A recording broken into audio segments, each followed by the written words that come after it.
Bien le bonsoir. Dans l'actualité, l'affaire des produits phytosanitaires du plan Diakhaye, Abdoulaziz Diop et Aïda Ndiong en attente d'être entendus par le juge du deuxième cabinet. Les responsables libéraux pourraient se retrouver en cellule dès ce soir. L'amélioration des conditions carcérales au Sénégal, la problématique disséquée ce matin, la torture au centre des débats, l'Observatoire national des lieux de privation de liberté a réuni ce matin défenseurs des droits humains et autorités. Bientôt, un pôle chargé de l'emploi des jeunes au Sénégal. La structure phagocyte des agences jugées budgétivores. Le président de la République a annoncé la suppression du FNPJ, de l'ANEJ, de l'ANAMA, d'autres suppressions à venir. Par ailleurs, des mesures sont annoncées pour rationaliser les dépenses de l'État du Sénégal. La nation arc-en-ciel a fêté la vie de Nelson Mandela. Nous revenons ce soir sur le climat en Afrique du Sud lors de son inhumation hier à Kounou. Danse, chants et prières sous les yeux de nos envoyés spéciaux Barkaba et Massayer Ndiaye. Centrafrique, la situation reste tendue. La France craint un ancrage de l'instabilité après le limogeage dimanche de 3 ministres. En fin d'édition, le docteur Bakary Samb, coordonnateur de l'Observatoire des radicalismes et conflits religieux en Afrique au Centre d'études des religions de l'UGB, l'Université Gaston Berger de Saint-Louis. Nous abordons ensemble des questions liées au foyer de tension de l'heure dans le continent africain.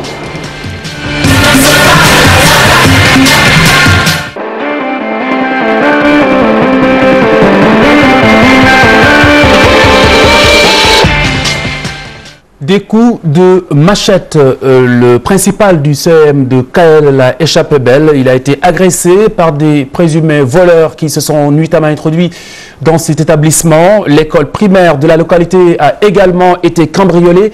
Les faits se sont déroulés dimanche. Ce matin, les populations sont sorties dans les rues pour dénoncer l'insécurité dans leur localité, mais également réclamer l'ouverture du poste de gendarmerie qui ne l'est que de murs à l'heure actuelle. Samb et Mohamed Diop sur place. Le principal du CM de Kayel a vécu un enfer hier nuit. Victime d'une bande d'agresseurs, il a reçu 4 coups de machette sur la tête.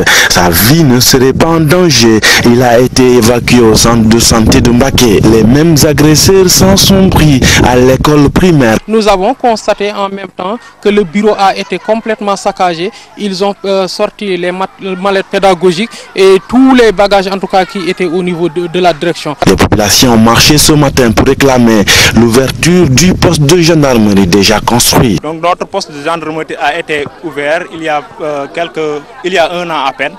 Mais toujours nous vivons une insécurité parce que les éléments qui étaient affectés à Kayel sont repartis et nous ne savons pas jusqu'à présent la cause. Maintenant nous restons ici avec la brigade, vous la voyez ici, et il n'y a pas d'éléments.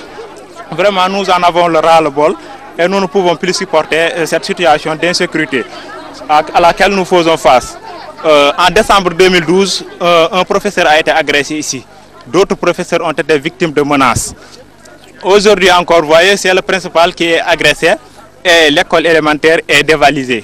Donc nous en avons marre vraiment.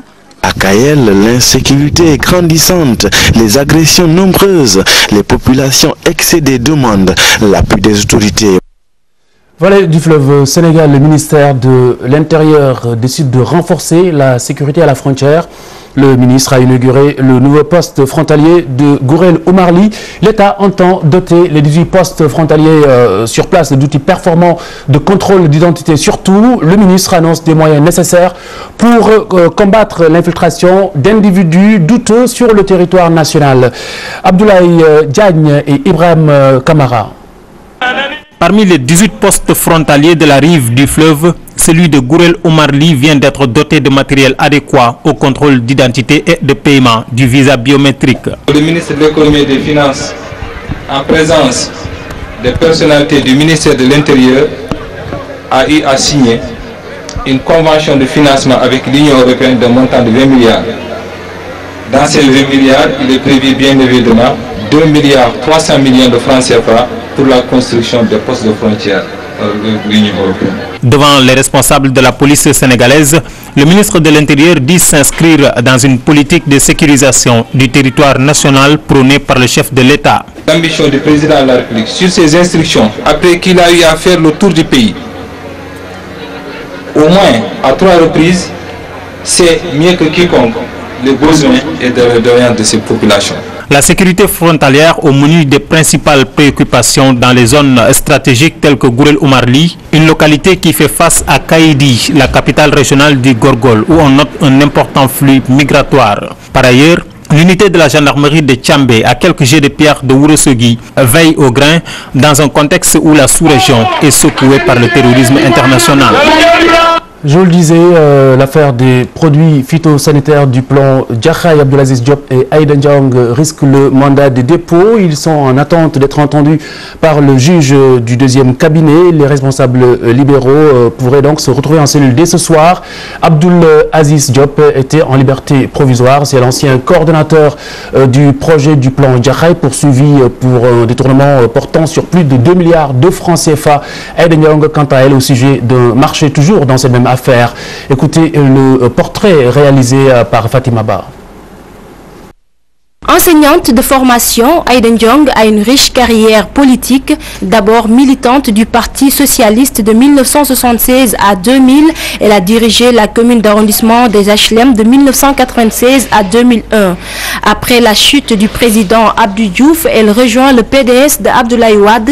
Sénatrice de 2007 à 2012, Aïda Ndiong fait partie du comité directeur du Parti démocratique sénégalais. Depuis quelques jours, la Wallo Wallo est mise en cause dans l'affaire des produits phytosanitaires du plan Diakhaye. Il s'agit d'un marché de matériel agricole estimé à plusieurs milliards de francs CFA, marché que l'ex-sénatrice avait gagné en 2011. On lui reproche de n'avoir pas livré la totalité du matériel agricole au ministère de l'Habitat de l'époque, alors qu'elle aurait reçu la somme prévue. Accusation qu'elle a toujours réfutée, soutenant également que sa fortune est d'origine licite. La torture, un crime international. Le président du comité sénégalais des droits de l'homme l'a rappelé ce matin.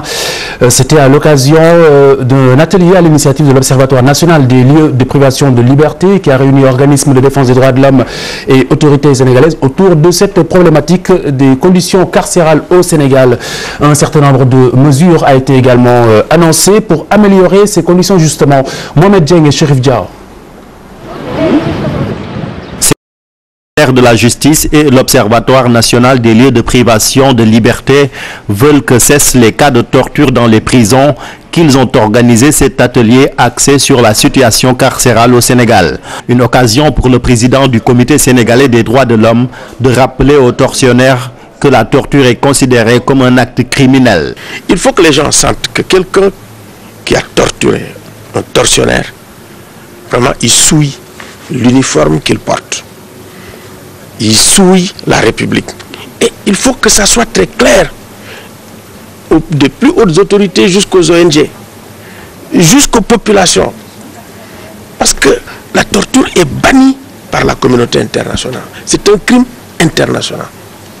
Donc, il faut le faire. D'autre part, il faut améliorer la situation carcérale. Le dernier cas de torture noté dans une prison, notamment à Rebeuss, est la mort de Cheikh Malayni Sané, survenue à la suite d'une asphyxie mécanique par strangulation. Le directeur de cabinet du ministre de la Justice et le directeur de l'ONLPL soutiennent que les coupables doivent être punis. Des mesures seront prises, je l'ai dit tantôt dans mon discours. Le garde des Sceaux l'a affirmé à Genève, l'impunité, c'est fini dans notre pays. Des auteurs identifiés, s'il y en a, seront sanctionnés. Ça à coup sûr. Quelle que soit quand même leur position. Autre point abordé, la surpopulation carcérale et la lenteur dans le traitement des dossiers judiciaires. Les longues détentions que nous constatons en matière criminelle, il y aura maintenant un encadrement. La détention en matière criminelle sera limitée à 3 ans. Ce qui veut dire que si l'instruction n'est pas clôturée au bout de 3 ans, le mandat de dépôt devient caduc et la personne libérée. En matière de flagrant délit, le procureur de la République qui placera quelqu'un sous mandat de dépôt devra le présenter en jugement dans un délai de 8 jours. Faute de quoi, la personne sera mise en liberté. Le CICR et le Haut Commissariat des Nations Unies aux droits de l'homme ont également pris part à cette rencontre. Objectif, aider le Sénégal à respecter les normes internationales en matière de gestion des prisons. L'emploi des jeunes à présent, un pôle devrait prendre en charge la question sous peu en lieu et place des agences qui vont être supprimées. Le président de la République l'a indiqué ce matin, Macky Sall, qui présidait le conseil présidentiel sur la stratégie nationale de développement économique et social. Écoutez-le. Que je viens de prendre en ce qui concerne le pôle emploi ou projet jeune, l'AGEB, qui est l'agence pour l'emploi des jeunes de la banlieue, et puis l'ANAMA, qui est l'agence pour les marchands ambulants, vont être supprimés. Et en lieu et place, il y aura une seule grande agence nationale pour l'emploi des jeunes. Il en est de même pour d'autres agences dont la liste sera donnée, tout cela dans le cadre de la mise en cohérence de nos politiques et de la réduction du train de vie de l'État. Tout ceci, bien entendu, comme il a indiqué, dans le cadre de la rationalisation des dépenses de l'État du Sénégal. Un plafond sera appliqué par ailleurs à la facture de téléphone. Des salaires seront suspendus. Le règlement de loyer d'agents de l'État cessé. Une batterie de mesures toujours dans le même sens. Voici le ministre de l'Économie et des Finances. Le président Macky Sall a demandé à Madame le Premier ministre Aminata Touré de poursuivre l'optimisation des dépenses de l'État. C'est ainsi que la réduction prochaine de la facture de téléphone de l'État est irréversible. Cette facture sera plafonnée à 11 milliards et permettra d'économiser le même montant. À partir de juin 2014, l'État ne payera plus de loyer à usage d'habitation pour loger ses agents. Tirant les conséquences de l'audit de la fonction publique, le ministère de l'Économie et des Finances procédera à la suspension des virements automatiques des salaires de 11 629 agents de l'État à la fin du mois de décembre. Des mesures fortes sont en cours pour plafonner les dépenses d'eau et d'électricité. L'audit général des dépenses a déjà démarré.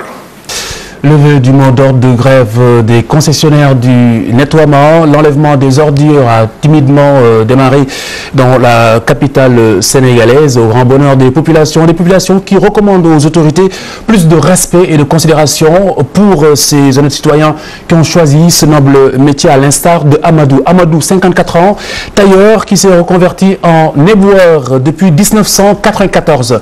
Voici son histoire. Il ne lui reste qu'une année pour aller à la retraite. Cet éboueur évolue dans le métier depuis 1994. 19 ans de service et aucun privilège, confie-t-il. Le travail s'effectue en équipe. Dès l'arrivée du véhicule de ramassage des ordures, on commence la collecte. Pour le matériel de travail, je peux dire qu'il n'existe presque pas. Vous voyez ces gants, je les ai payés avec mon propre argent. Pour les masques et les chaussures, j'en parle même pas. Chaque matin, Amadou pointe à 7h30. Pour l'heure de débauche, tout dépend du volume du travail. On n'a pas d'heure de débauche. C'est vraiment dur ce métier, mais on n'a pas le choix. Entre arriérés de salaire et manque de couverture médicale, cet ancien tailleur peine aujourd'hui à joindre les deux bouts. Parfois, les gens nous manquent de respect. On travaille certes dans les ordures, mais nous ne sommes pas des ordures.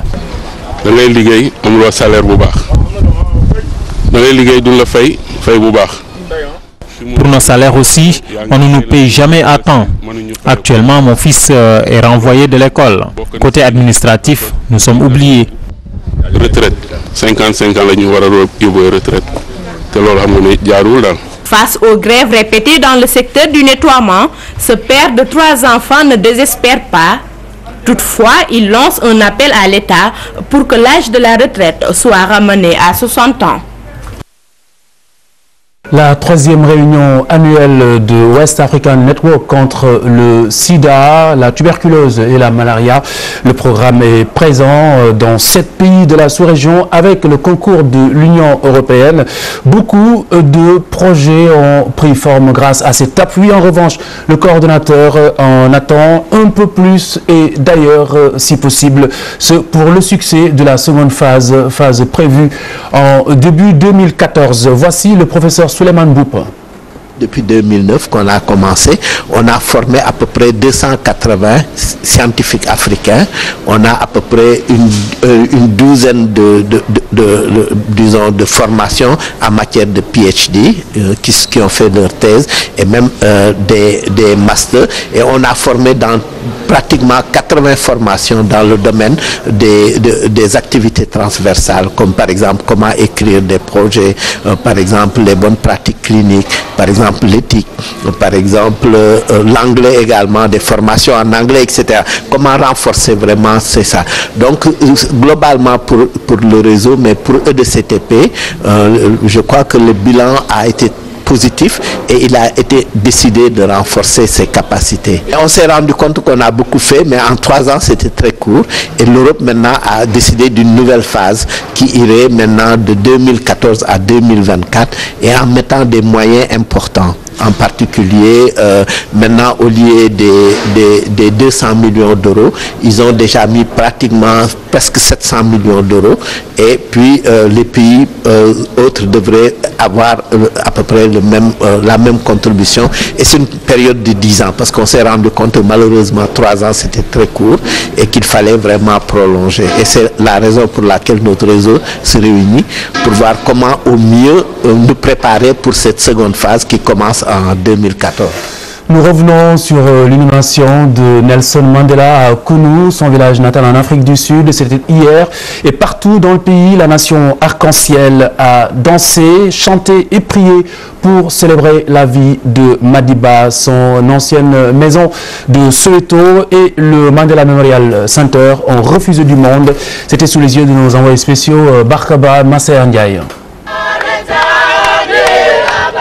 Des chants, des couronnes de fleurs, des bougies, d'émouvantes lettres d'adieu. Au moment où le héros de la lutte anti-apartheid était porté à terre à Kounou, les Sud-Africains défilent devant le Mandela Memorial Center. Tous sont reconnaissants à Madiba de vivre dans un pays réconcilié avec lui-même. Je suis là pour honorer la mémoire d'un grand homme qui n'appartient plus seulement à l'Afrique du Sud, mais à tout le continent africain. Et une des grandes leçons qu'il nous a léguées, c'est la réconciliation durant une période de transition difficile.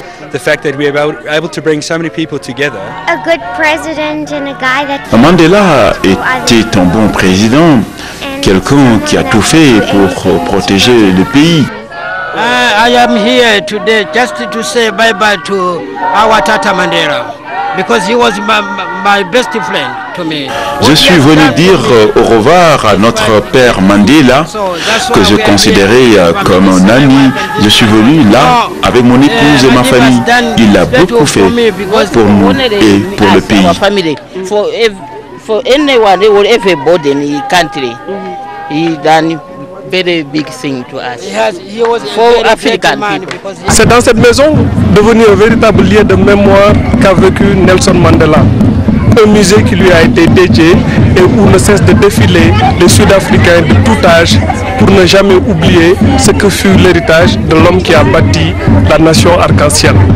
Faute de pouvoir se rendre à Kounou, la chaîne Fox News se contente d'une retransmission en direct devant ce lieu de mémoire devenu mondialement célèbre.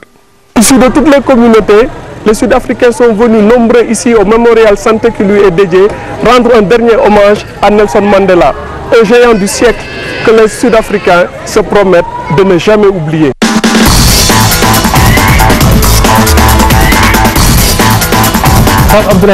Football Ligue 1, le champion Djambar tombe d'entrée. Les académiciens de Saly Portudal se sont inclinés à Pikine 1-0 devant l'AS Pikine. Première journée du championnat. Pape Sangone Sarr, dès la 7e minute, a été le bourreau des protégés de Boubacar Gadiaga au stade Alassane Djigo. Mais l'entraîneur de Djambar n'est pas pour autant inquiet avec cette première défaite enregistrée d'entrée. Tout le travail d'une semaine a été gâché par une petite erreur. Nous l'avons accepté en sachant que cela arrive parfois. Néanmoins, je suis satisfait de la prestation de mes poulains. Nous sommes optimistes pour la prochaine journée. Une première journée qui se poursuit en ce moment même avec les dernières minutes entre Jaraaf et Duc. À la mi-temps, il y avait 1-0 pour le club étudiant. Le Jaraaf qui a égalisé à 8 minutes de la fin par l'intermédiaire de Babacar Seck. C'est Blaise Diouf de la 19e minute qui avait donné donc l'avantage aux étudiants. Les dernières secondes de cette rencontre, Jaraaf Duc en ce moment même au stade Demba Diop où en première heure, US Ouakam et Stade de Mbour ont fait match nul vierge cap sur Kolda pour cette première journée toujours avec le Casa Sport qui a battu la Cinéor 1-0. Le Casa qui reçoit donc à Kolda à cause de la réfection du stade Aline Sitoé Diatta, réfection qui va durer 14 mois. Le compte rendu d'Abdoulaye Diallo sur ce match Casa 1 Cinéor 0. 1-0 en faveur du Casa Sport. C'est le score du match qui a opposé l'équipe de la Casamance à la Cinéor à l'occasion de la première journée du championnat de la Ligue 1 professionnelle. Match joué au stade régional de Kolda. Après avoir raté plusieurs occasions, c'est à la 80e minute que le numéro 3 du Casa Sport, en l'occurrence Dominique Mendy, a trouvé la faille pour apporter la différence entre les deux formations. Satisfaction d'abord, mais je dis la victoire a tardé à venir. Dans la musique, on a dominé une équipe, une première mi-temps qu'on a dominé tout au long, avec beaucoup d'occasions ratées. En deuxième mi-temps, une équipe un peu fébrile du Casa Sport. Et par moment, ils ont compris que le match devait se gagner. Ils ont eu des occasions, ils ont marqué un but et ils en ont raté encore. Je dis, ça, le problème de l'inefficacité encore revient. Je crois qu'on doit y travailler et s'y mettre encore davantage. Mais les footballeurs de la Cinéor qui ont perdu cette rencontre et qui n'ont pas démérité ont manqué d'efficacité devant les buts adverses. Le stade régional de Kolda qui a refusé de monde ce dimanche était aussi bien animé.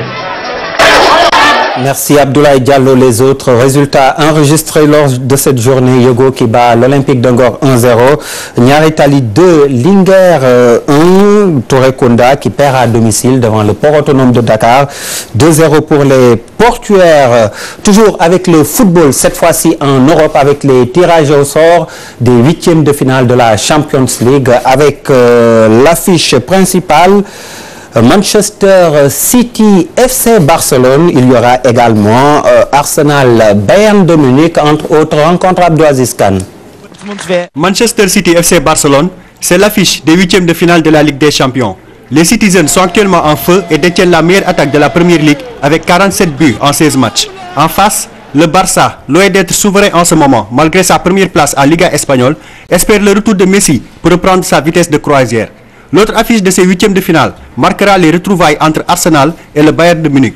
La saison dernière, les Bavarois s'étaient imposés à l'Emirates Stadium sur le score de 4-0 avant de concéder une défaite in extremis à l'Allianz Arena sur le score de 3-0. Ce représentant des clubs italiens, le Milan AC, sera sur la route de l'Atlético Madrid, co-leader de la Liga espagnole et qui a survolé sa poule en Ligue des Champions. Le PSG évite les gros et hérite du Bayer Leverkusen.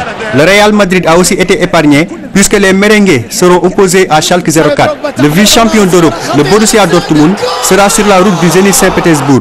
Après avoir créé l'exploit en éliminant la Juventus de Turin, Galatasaray fera face à un autre grand d'Europe, le Chelsea de José Mourinho. Manchester United, quant à lui, fera face à l'Olympiakos. Les matchs allés auront lieu les 18, 19 et 25-26 février. Les matchs retour les 11, 12 et 18, 19 mars. Trophée AMPS, la presse sportive sénégalaise. Pape Abdoulaye, le groupe Futur Média abrite le dépouillement des votes. L'Association nationale de la presse sportive Khalifa procède à l'élection des meilleurs sportifs saison 2012-2013. C'est dès demain, 10h, ici même à la TFM. C'est en direct donc sur cette antenne. 4 trophées sont en jeu. Le meilleur lutteur de la saison, le Ballon d'Or sénégalais. Et c'est un joueur évoluant à l'étranger, joueur sénégalais bien évidemment, meilleur footballeur local et le meilleur sportif à l'issue des votes des rédactions sportives. Les vainqueurs donc seront proclamés, comme je vous dis, c'est à suivre en direct sur cette antenne. Et puis Khalifa Diakhaté, prolonge ton jogging matinal pour arriver ici à l'heure. Avec beaucoup de plaisir, Pape Abdoulaye. Vous en avez terminé?